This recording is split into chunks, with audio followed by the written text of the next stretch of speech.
Hello everyone, हमने दो ratios already कर लिए हैं which is liquidity ratio and solvency ratio. Liquidity ratio दो तरीके थे, उसके हमने कुछ क्वेश्चंस भी प्रैक्टिस करे होंगे। आई होप आपने भी प्रैक्टिस किया होगा, तो पूरा का पूरा liquidity ratio which is current ratio and liquid ratio आपको समझ आ गया होगा। In the next video we did with solvency ratios में 5 तरीके के रेशियोज कवर करे थे। बाकी 4 तो बहुत इजी था क्योंकि हमने बैलेंस शीट का फॉर्मेट कर लिया था विच वॉज 1+2+3 के फॉर्म में। और एक लास्ट में था interest coverage ratio which is very very very important that you need to practise. हमने उसके भी 4-5 क्वेश्चंस किए थे उस वीडियो में। आज हम शुरू करने जा रहे हैं हमारी third category of ratios which is turnover ratio. Accounting ratios में लिक्विडिटी रेशियो हो गया, सॉल्वेंसी रेशियो हो गया, आज बारी है टर्नओवर रेशियोज की। टर्नओवर रेशियोज का आंसर हमेशा आता है टाइम्स में, तो ये पूरा का पूरा रेशियो का आंसर टाइम्स में आएगा, इसकी यूनिट बनेगी टाइम्स। टर्नओवर रेशियो हमारे सिलेबस में 6 तरीके के हैं। ये 6 के फॉर्मूला आपको याद होने चाहिए और इसमें कैसे आप इसको बाइफिकेट कर सकते हो, कैसे इसके वैल्यूज कैलकुलेट करोगे, वो हम पहले समझ लेते हैं स्लोली एंड ग्रेजुअली। फिर क्वेश्चन एप्लीकेशन बहुत ईजी हो जाएगा। पर सबसे ज्यादा ट्रिकी और इंपॉर्टेंट है इसका पहला ratio which is inventory turnover ratio. Inventory turnover ratio का फॉर्मूला है cost of revenue from operation, cost of revenue from operation upon average inventory. सबसे पहले एवरेज इन्वेंट्री क्या होता है वो समझ लेते हैं। Average inventory is calculated as opening inventory plus closing inventory divide by 2। तो ये आपका डिनोमिनेटर मिल जाएगा which is opening inventory plus closing inventory divide by 2। Question में ओपनिंग इन्वेंट्री दिया होगा, क्लोजिंग इन्वेंट्री दिया होगा, नहीं दिया होगा तो हम कैलकुलेट कर लेंगे। ओपनिंग प्लस क्लोजिंग को हम ऐड करके डिवाइड बाय 2 करेंगे तो मुझे एवरेज इन्वेंट्री देगा। अगर क्वेश्चन में पॉसिबल है कॉस्ट ऑफ आरएफओ निकालना तो फिर हम कॉस्ट ऑफ आरएफओ फॉर्मूला में यूज करते हैं।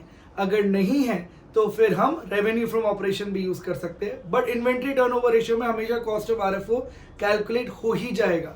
So cost of RFO is very very important. ये कैलकुलेट कैसे करते हैं वो मैं आपको बाद में समझाऊंगा, एक बार सारे फॉर्मूलाज कर लेते हैं। Second becomes trade receivable turnover ratio. Trade receivable कब बनेगा? What do mean by trade receivable? कि पैसा मिलना बाकी है। पैसा कब मिलना बाकी होगा? जब आपने क्रेडिट में गुड्स बेचा होगा।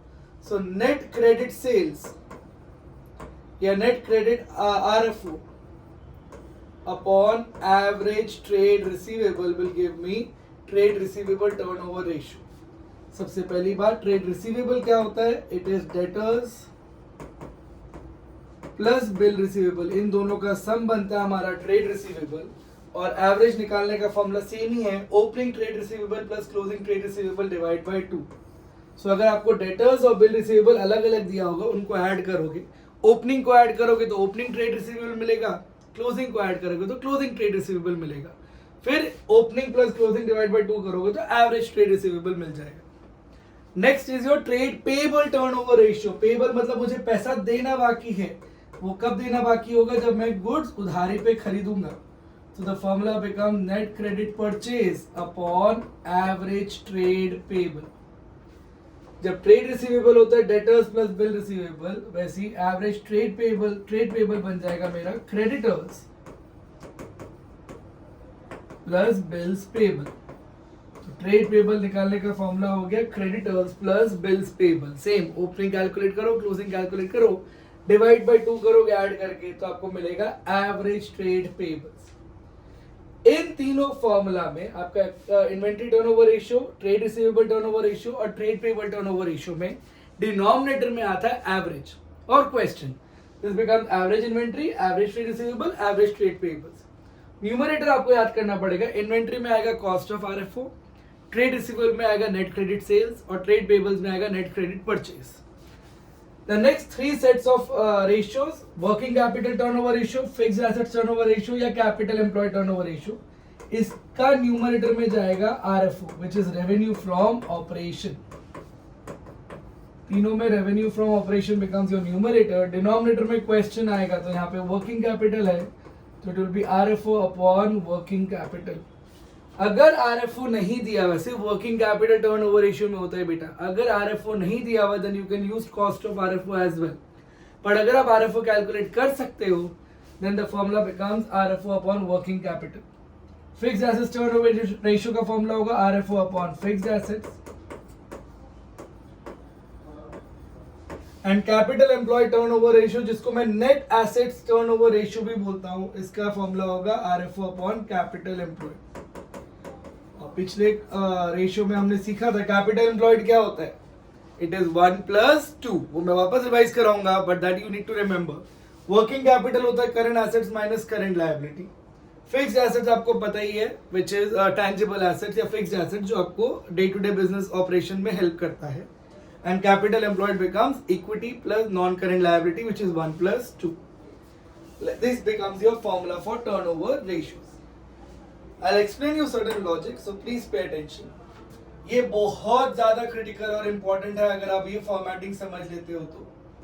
एक होता है revenue from operation which is nothing but net sales. Revenue from operation is same as net sales, and net sales is calculated as sales minus sales return. Revenue from operation में से cost of revenue from operation minus करते हो। Revenue from operation में से cost of revenue from operation minus करते हो तो आपको मिलता है gross profit। So RFO, sales minus cost will give you profit. So revenue from operation minus cost of revenue from operation will give you gross profit. Cost of revenue from operation is nothing but same as cost of goods sold जो हमने 11th standard में पढ़ रखा था, जिसका formula है opening stock या opening inventory plus net purchases plus all the direct expense which goes to trading account which are directly related to production minus closing stock या closing inventory. That becomes your formula for cost of RFO. तो RFO में से cost of RFO minus करोगे तो gross profit आएगा। तो एक सी cost of RFO निकालने का फॉर्मूला है RFO minus cost of RFO gross profit.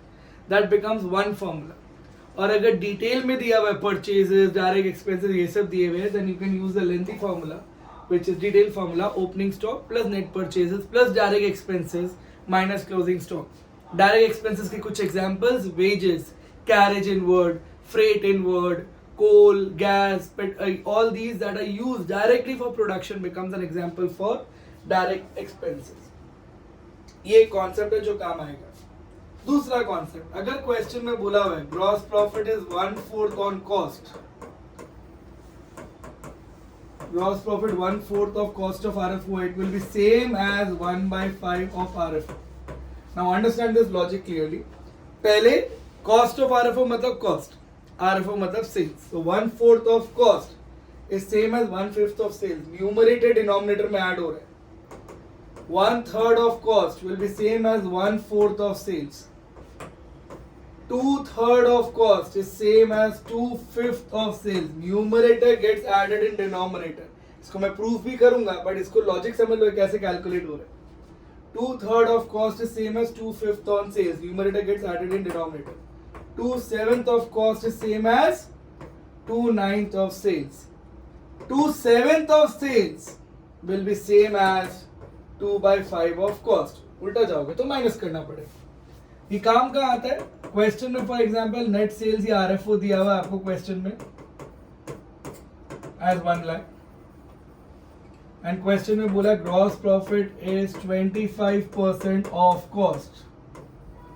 तो कॉस्ट तो आपके पास है नहीं, तो आप ग्रॉस प्रॉफिट कैसे कैलकुलेट करोगे? Gross profit is 25% of cost which is 1/4 of cost, which will be same as 1/5 of sales.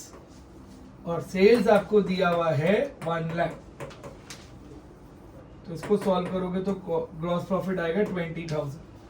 अब सेल्स में से ग्रॉस प्रॉफिट माइनस कर दोगे तो आपके पास कॉस्ट ऑफ आरएफओ आ जाएगा 80,000। Let's try and apply it also. For example, cost plus gross profit is equal to sales. आपको अगर सेल्स दिया हुआ 100,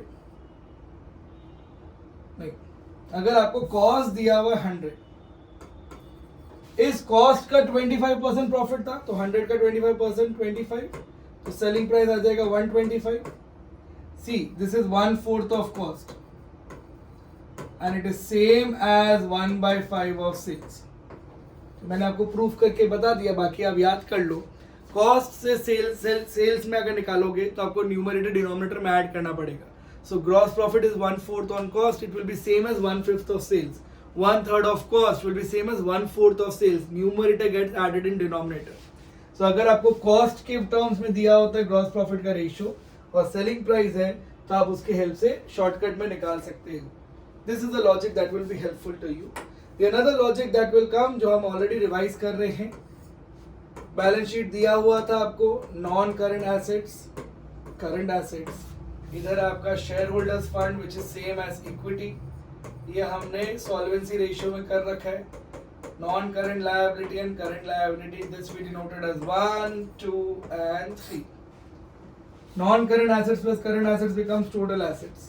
Total assets will be equal to total liability. So can I say total assets will be 1 plus 2 plus 3 shareholders fund plus non-current liability plus current liability. अगर question में बोला हुआ total debts, total date मतलब बाहर की उधारी which is 2 plus 3 non current liability plus current liability. अगर हमारे सिलेबस में डेट पूछा जाता है तो डेट हमारे सिलेबस में 2 होता है which is just non-current liability which is long-term borrowings plus long-term provision. अगर क्वेश्चन में कैपिटल एम्प्लॉयड बोला जाता है, कैपिटल एम्प्लॉयड इज हमारा खुद का जितना पैसा लगा हुआ प्लस बाहर का पैसा, तो इट इज 1 plus 2. इन दोनों का सम बनता है कैपिटल एम्प्लॉयड. और एक फॉर्मूला जो ऑलरेडी हमने कर लिया working capital which is current assets minus current liability, आपको पता ही. ये सारा आपका यूज होता है कहीं ना कहीं in order to calculate the values that is required in the ratios. So this logic you need to understand very very carefully. हम कुछ क्वेश्चंस इन्वेंट्री टर्नओवर रेशियोज का ज्यादा करेंगे, बाकी रेशियोज खाली फॉर्मूला बेस्ड एप्लीकेशन है, but inventory turnover ratio becomes tricky. So let's start with the first question. Now to calculate inventory turnover ratio from the following information, opening inventory आपको दिया हुआ है 50,000. So this is opening inventory 50,000. Purchases दिया हुआ है, revenue from operation दिया हुआ है 6 लाख, gross profit दिया हुआ है 30%. gross profit के आगे किसके ऊपर लगा हुआ नहीं दिया होता है, so it is always on revenue from operation. तो हम profitability ratio में सीख लेंगे. जो रेशियो कैलकुलेट करना है पहले उसका फॉर्मूला लिख लो. Inventory turnover ratio is cost of RFO upon average inventory. पहले देख लेते क्या क्या कैलकुलेट कर सकते हैं. आपको कॉस्ट ऑफ आरएफओ चाहिए. Cost of RFO is calculated as revenue from operation minus gross profit. हमने किया था ना, cost of RFO is revenue from operation minus gross profit. Sales में से प्रॉफिट माइनस करोगे तो कॉस्ट मिलेगा. सेल्स आपको दिया हुआ है 6 लाख और ग्रॉस प्रॉफिट बोला हुआ 30% ऑन सेल्स, तो 6 lakh 30% of 6 lakh becomes 1,80,000. 4,20,000 becomes your cost of RFO which is your numerator. 4,20,000. चलो भैया ये तो आ गया. एवरेज इन्वेंट्री निकालने के लिए मुझे ओपनिंग इन्वेंट्री दिया हुआ है पर क्लोजिंग इन्वेंट्री नहीं दिया हुआ है. But I can calculate closing inventory using this formula ना. Cost of RFO is equal to opening inventory plus net purchases plus direct expense minus closing stock. Cost of RFO मिल गया आपको 4,20,000. Opening inventory question में दिया हुआ 50,000.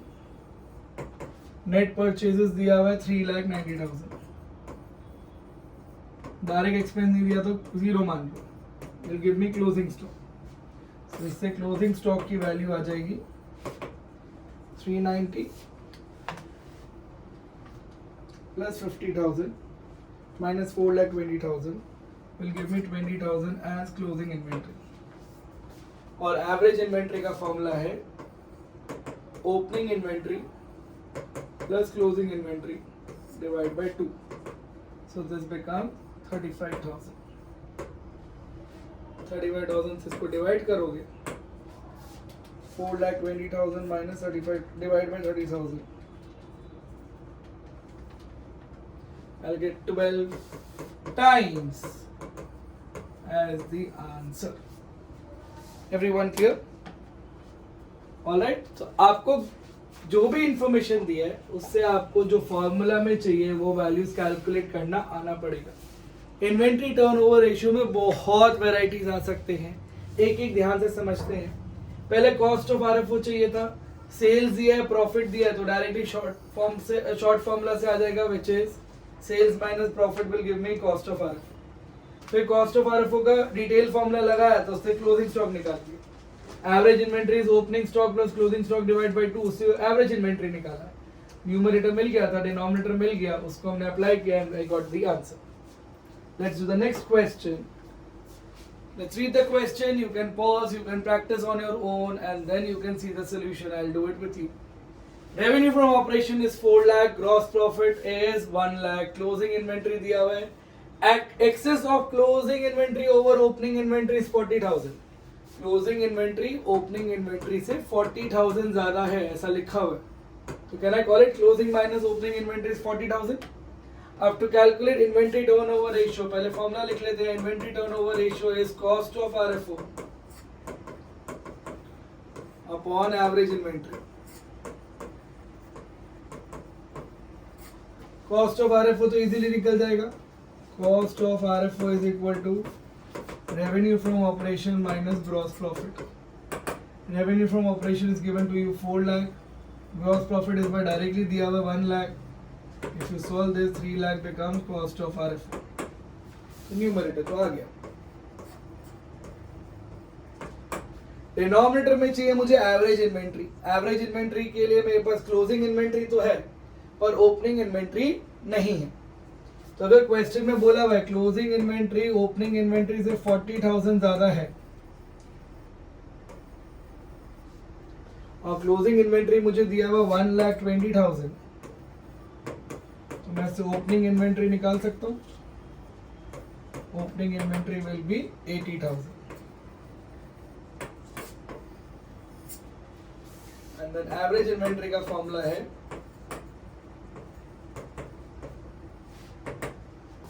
Opening inventory plus closing inventory divide by 2 which gives me 1 lakh. Average inventory 1 lakh आया, answer आ गया 3 times. Sir आपसे पता जल्दी कैसे होता है? Just comes out of practice guys. जो फॉर्मूला में चाहिए वो कहीं ना कहीं से आपको कैलकुलेट करना पड़ेगा। यहाँ क्वेश्चन में दिया हुआ था excess of closing inventory over opening inventory, तो क्लोजिंग माइनस ओपनिंग आपको दिया हुआ था। क्लोजिंग क्वेश्चन में दिया ही है तो उससे ओपनिंग निकाल लूंगा। Opening plus closing divide by 2 करने से एवरेज इन्वेंट्री आएगा, सेल्स माइनस प्रॉफिट करने से कॉस्ट ऑफ आरएफओ आएगा। It becomes an easy question. Let's do the next one. Question number 3. Have to calculate inventory turnover ratio from the following information. जो calculate करना है वो formula लिख लेते हैं। Inventory turnover ratio is cost of RFO upon average inventory.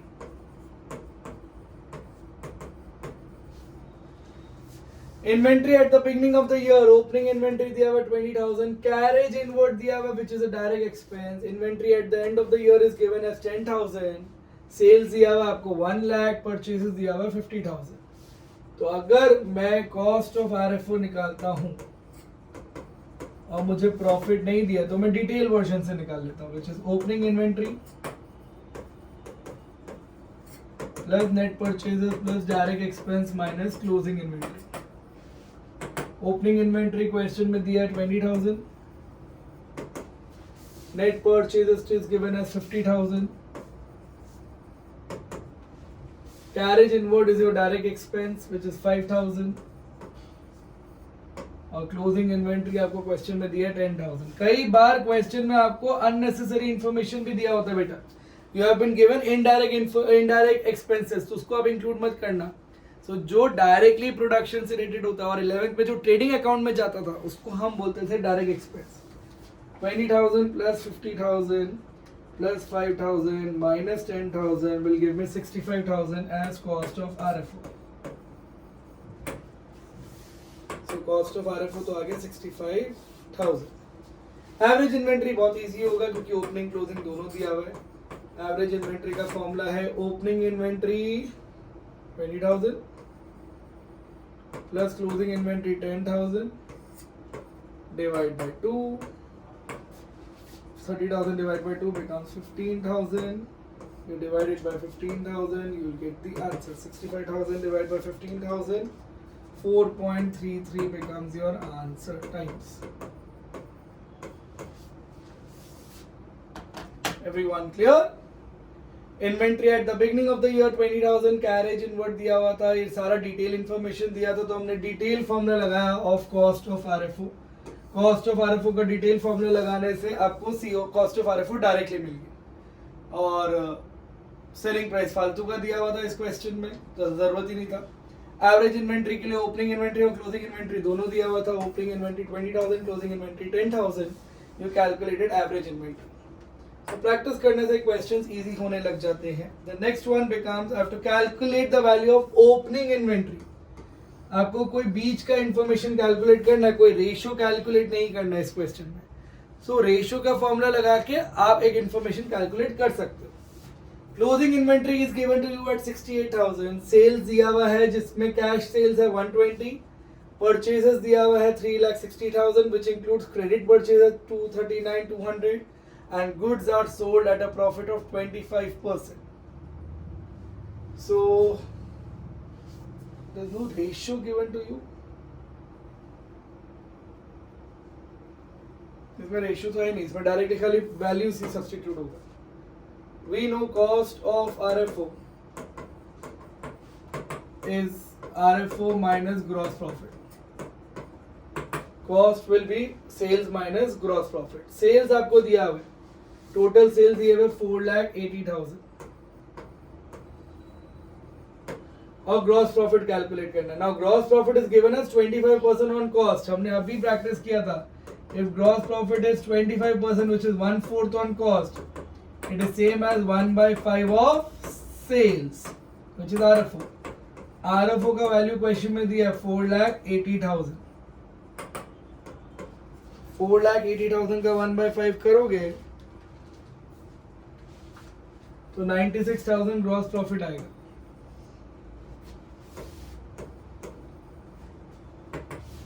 $4,80,000 minus 96,000 करोगे 3,84,000 will become your cost of RFO. Now you apply the longer formula of cost of RFO.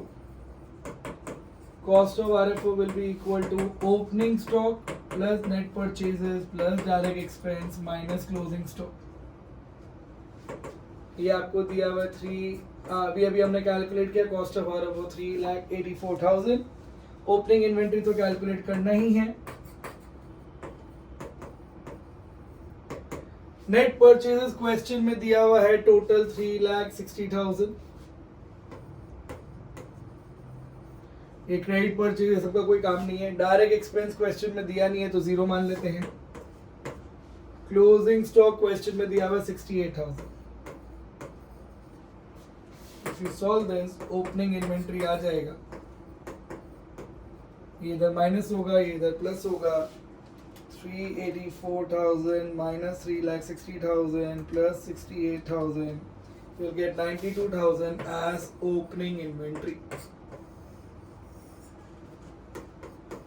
इसे practice था आपको क्वेश्चन में ग्रॉस प्रॉफिट वाला logic calculate करने का और cost of RFO वाला. एक बार ये समझ आता था और ये आप अप्लाई कर सकते हो automatically. Inventory turnover ratio is a cake walk for you now. Let's do the next question. Oh, we have another last inventory turnover ratio question. 3 lakh is the cost of revenue from operation, which is cost of goods sold. Inventory turnover ratio is given as 8 times. Ratio इस बार दिया हुआ है. Now inventory at the beginning is 2 times more than the inventory at the end. इसका मतलब क्या है? बहुत important question है, बहुत ही ज्यादा इंपॉर्टेंट और ट्रिकी क्वेश्चन आता है. So let's pay attention. आपको इन्वेंटरी टर्नओवर रेशियो दिया which is cost of RFO upon average inventory. पहले इतना कैलकुलेट करके तो छोड़ देते हैं. Inventory turnover ratio 8 time, cost of RFO is 3 lakh, तो एवरेज इन्वेंटरी आ जाएगा उससे. Average inventory becomes 3 lakh divided by 8 which comes out to be 37,500. 37,500 becomes average inventory. Now understand. एक इंसान A है, एक इंसान B है. अगर A के 20 मार्क्स आए हैं एग्जाम में and I say B scored 2 times of A, तो B scored 40. इसका 2 times.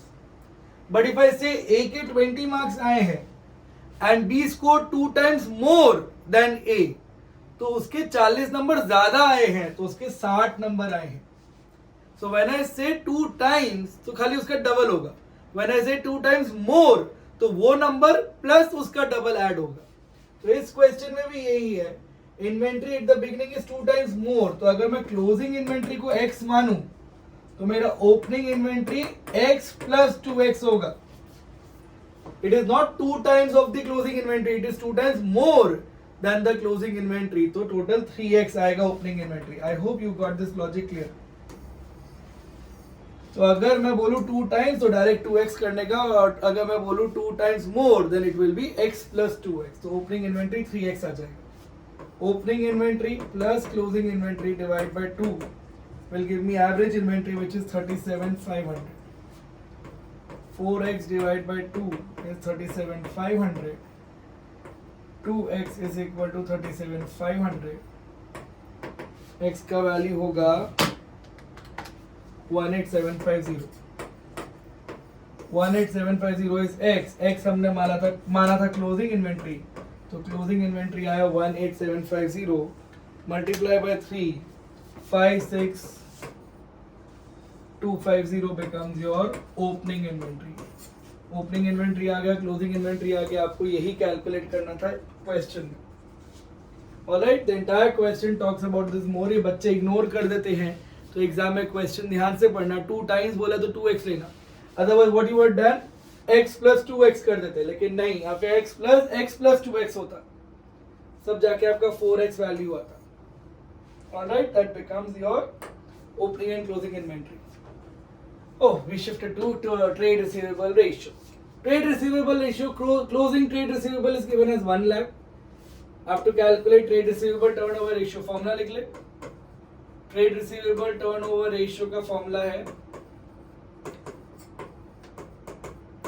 net credit sales upon average trade receivable. Closing trade receivable is given to you. Cash sales is 25% of credit sales. Excess of closing trade receivable over opening trade receivable, मतलब closing minus opening, is given as 40,000. RFO, which is total sales, is given to you as 6 lakhs. You have to calculate trade receivable turnover ratio. We know cash sales plus credit sales will be total sales. Cash sales plus credit sales दोनों मिला दोगे तो total sales आ जाएगा. Total sales question में दिया हुआ है 6 लाख. और क्वेश्चन में बोला हुआ है cash sales is 25% of credit sales. तो अगर मैं क्रेडिट सेल्स को x मानूं, तो cash sales will be 25% of x. Yes और no? Cash sales being 25% of credit sales. इसको सॉल्व करते हैं. 1/4 of x plus x will be 6 lakh. 5x by 4 is equal to 6 lakhs. इससे x का value आएगा 6 lakh into 4 divided by 5, 4,80,000.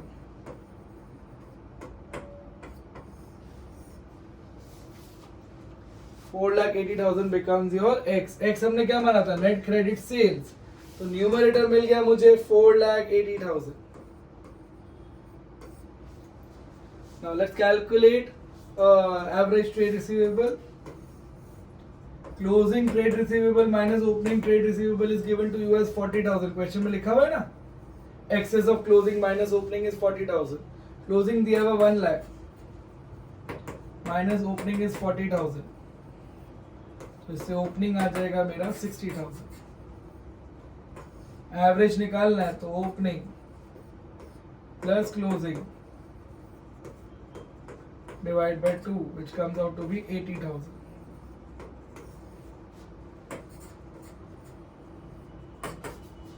4,80,000 divide by 80,000, 6 times becomes your answer, which is trade receivable turnover ratio. तो आप सिर्फ formula use करो, उसमें जो जो चीज आपको चाहिए वो डिटेल्स आप ढूंढते जाओ, ऑटोमेटिकली वैल्यूज निकलेगा। और क्वेश्चन बनाया तो ऑब्वियसली उसका आंसर होगा ही होगा, तो आपको सिर्फ फॉर्मूला एप्लीकेशन आना चाहिए। Next question, closing trade receivable is given to you, ये सेम क्वेश्चन है, yes it is the same question, so let's ignore this. Question number 8, closing trade payable turnover ratio calculate करना है आपको। अब trade payable turnover ratio calculate करना है, तो trade payable turnover ratio का फॉर्मूला है net credit purchases upon average trade payable. Alright, और ट्रेड पेबल आपको पता है क्या होता है, creditors plus bills payable. Creditors दिए हुए हैं आपको, ओपनिंग बिल्स पेबल दिया हुआ है, क्लोजिंग क्रेडिटर्स दिया हुआ है, क्लोजिंग बिल्स पेबल दिया हुआ है। तो ओपनिंग ट्रेड पेबल्स और क्लोजिंग से आपका एवरेज आ जाएगा, पहले एवरेज ही कैलकुलेट करके रख दे।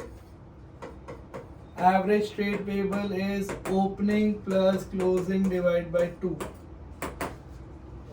1,25,000 is your opening creditors plus 10,000 is your opening trade bills payable plus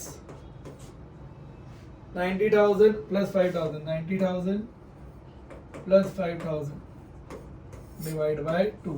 So opening trade payables plus closing trade payables divided by 2 becomes your answer. 1,25,000 plus 10,000 plus 90,000 plus 5,000 divided by 2. 1,15,000 becomes your average trade payable. New denominator तो आ गया, एक zero ज्यादा लग गया या। Now to calculate net credit purchase, total purchases दिया हुआ आपको 9,50,000, कैश परचेजेस दिया हुआ है आपको 1 लाख, परचेज रिटर्न दिया हुआ है, तो नेट क्रेडिट परचेज निकालना है आपको। Net credit purchase will be total purchases which is 9,50,000, उसमें से कैश परचेज हटा दो विच इज 1 लाख, और अगर परचेज रिटर्न है तो वो भी हटा दो 45,000। तो टोटल परचेजेस 9,50,000 में से कैश परचेजेस 1 लाख हटाया और परचेज रिटर्न 45,000 भी हटाया, तो it comes out to be 8,05,000 as net credit purchase, which is your numerator, 8,05,000. If you solve this, you'll get 7 times as the answer. Right? I'm trying to cover as many concepts as possible. Practice आप कोई भी book से कर सकते हो. Do as many ratios as you can. Ratios is only based on application of the formula. तो जितना practice करोगे उतना ही होगा. आई ट्राइड कि जितने भी कॉन्सेप्ट हो सकते हैं सारा का सारा कवर हो जाए आपका. Let's do the next one and it's an outstanding question again, one of my favourites. अगर मैं कोई भी टेस्ट लूं तो ये क्वेश्चन तो मैं पूछूंगा ही पूछूंगा. From the following information I have to calculate opening and closing trade receivable. If trade receivable turnover ratio is 3 times. Trade receivable turnover ratio का फॉर्मूला एकदम धीरे धीरे समझना इस क्वेश्चन को, बहुत ज्यादा इंपॉर्टेंट है. It is net credit sales, net credit RFO upon average trade receivable. Cash RFO is 1/3 of credit RFO and cost of RFO is 3 lakh and gross profit is 25% of RFO. पहले इतना देख लेते हैं. Gross profit is 25% of revenue from operation, which is 1/4 of revenue from operation. But मेरे को question में revenue from operation दिया हुआ नहीं है. मेरे को क्वेश्चन में cost of revenue from operation दिया है. तो 1/4 of sales is 1/3 of cost. उल्टा जाएंगे ना, 1/4 of sales is 1/3 of cost. तो 1/3 of 3 lakh. You will get 1 lakh as gross profit. अगर मुझे अब आरएफओ चाहिए revenue from operation is cost of revenue from operation plus gross profit. 3 lakh plus 1 lakh. I'll get 4 lakh as revenue from operation. क्योंकि मुझे revenue from operation, credit revenue from operation चाहिए, at least मैं total तो निकाल दूं. Total revenue from operation आ गया. Question में लिखा हुआ है cash revenue from operation plus credit revenue from operation. Cash sales plus credit sales will be total sales. Total sales हमने निकाल लिया 4 लाख. क्वेश्चन में बोला हुआ है cash revenue from operation is 1/3 of credit revenue from operation. So credit revenue from operation x, तो cash revenue from operation 1/3x. इसको solve करोगे 4/3x is equal to 4 lakh. x का वैल्यू आएगा 3 lakh and x becomes my credit revenue from operation which is my numerator. 3 lakh आ गया आपका numerator. अब question आता है एवरेज ट्रेड रिसीवेबल कैसे निकालूं. क्वेश्चन में दिया हुआ trade receivable at the end of the year is 3 times more than that of the beginning. तो अगर मैं एवरेज निकालूं, ये हमने ऑलरेडी पिछले क्वेश्चन में कर लिया था, opening trade receivable plus closing trade receivable. 3 times more बोला ना, तो opening plus 3 times will be your closing divide by 2. Opening trade receivable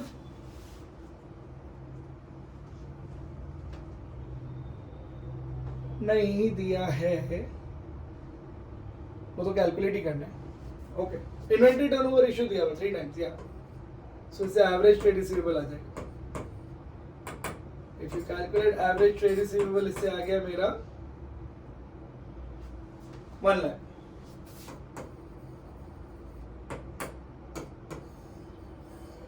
ये 1 lakh. This becomes 5x divided by 2.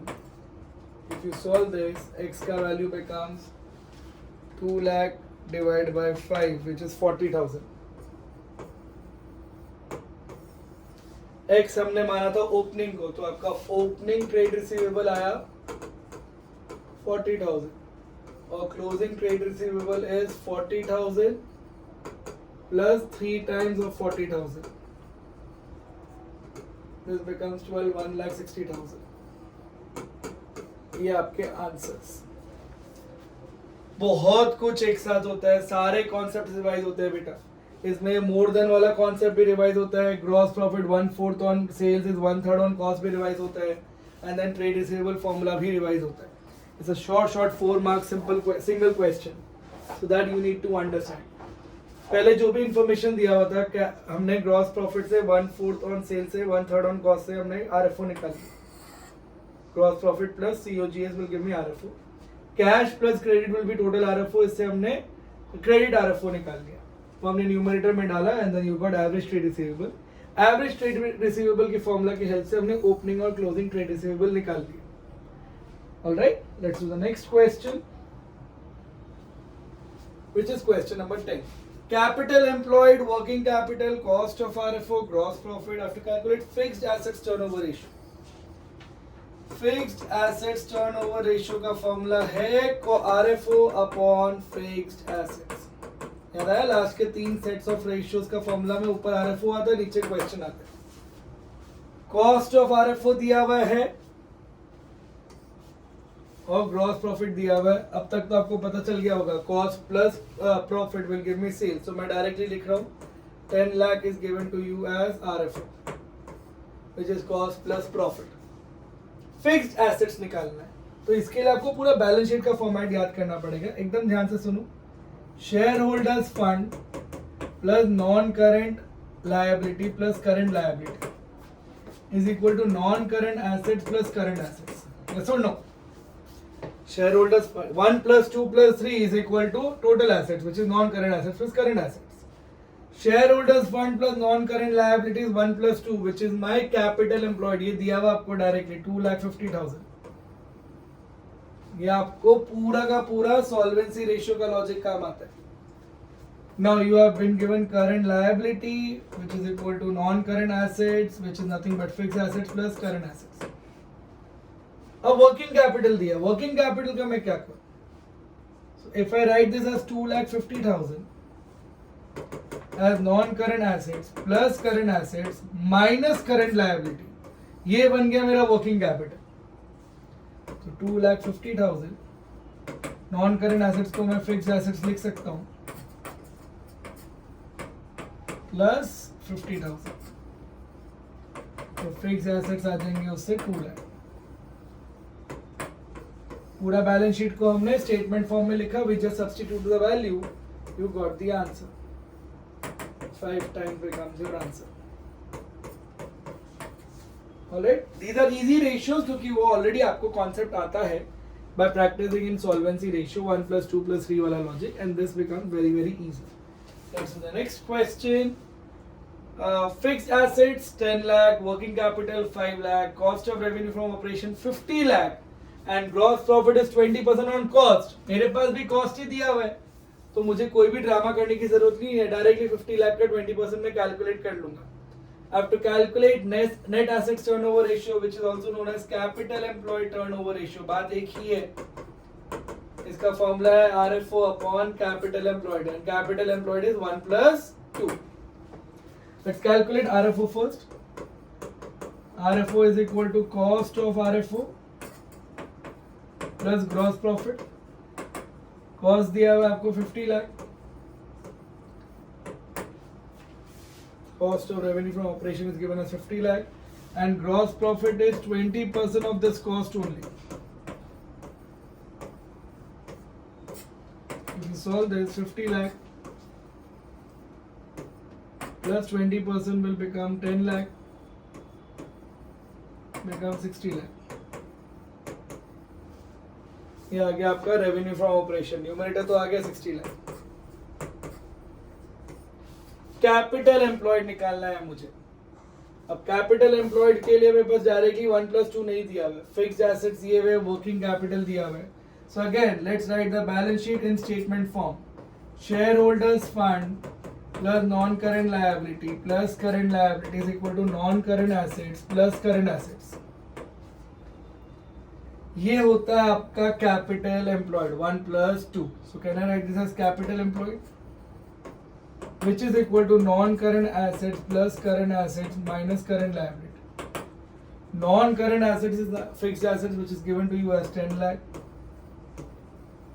and current assets minus current liability is working capital which is given to you as 5 lakh. This becomes 15 lakh. Divide करोगे 15 lakh से, so you get the answer 4 times. Alright, 4 times becomes your answer. तो खाली inventory turnover ratio में difficulty आ रही थी, थोड़ा बहुत trade receivable ratio भी हमने डिफिकल्ट लेवल की कर ली. ये सारे कितना भी घुमा लो, अगर आपको ये लॉजिक आता है तो बहुत इजी हो जाता है. Let's do the next question which is working capital turnover ratio from the following information. Working capital turnover ratio का फॉर्मूला है revenue from operation upon working capital. Let's see क्या क्या दिया हुआ है क्वेश्चन में. रेवेन्यू फ्रॉम ऑपरेशन डायरेक्टली दिया हुआ है, बल्ले बल्ले हो गया हमारा 30 लाख. कुछ कैलकुलेट ही नहीं करना है, हमें कैलकुलेट करना है वर्किंग कैपिटल. बहुत सारा बैलेंस शीट का आइटम दिया हुआ है, करंट एसेट्स दिए हुए हैं, टोटल एसेट्स दिया हुआ है, नॉन करंट लायबिलिटी दिया हुआ है, शेयर होल्डर्स फंड दिया हुआ है. So let's see working capital कैसे आता है. Let's apply balance sheet formula. Shareholders fund plus non-current liability plus current liability is equal to non-current assets plus current assets. मैं पहली वर्किंग कैपिटल निकाल. Shareholders fund plus non-current liability minus non-current assets will give me current assets minus current liability and this becomes working capital. यही तो चाहिए मुझे. देखते क्या क्या इन्फॉर्मेशन दिया हुआ है. Shareholders fund is given to you as 5 lakh. Non-current liability is given to you as 10 lakh, and total assets दिए हुए आपको 20 लाख, जिसमें से current assets है आपके 12,50,000. तो total assets is nothing but non-current assets plus current assets. Total asset is given to you as कहाँ गया 20 lakh which is non-current assets plus current assets. Current assets given to you as 12,50,000. तो non-current assets आ जाएगा 7,50,000.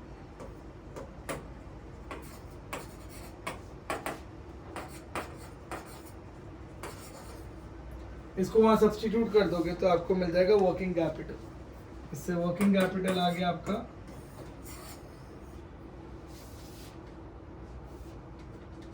5 lakh plus 10 lakh minus 7,50,000, which comes out to be 7,50,000.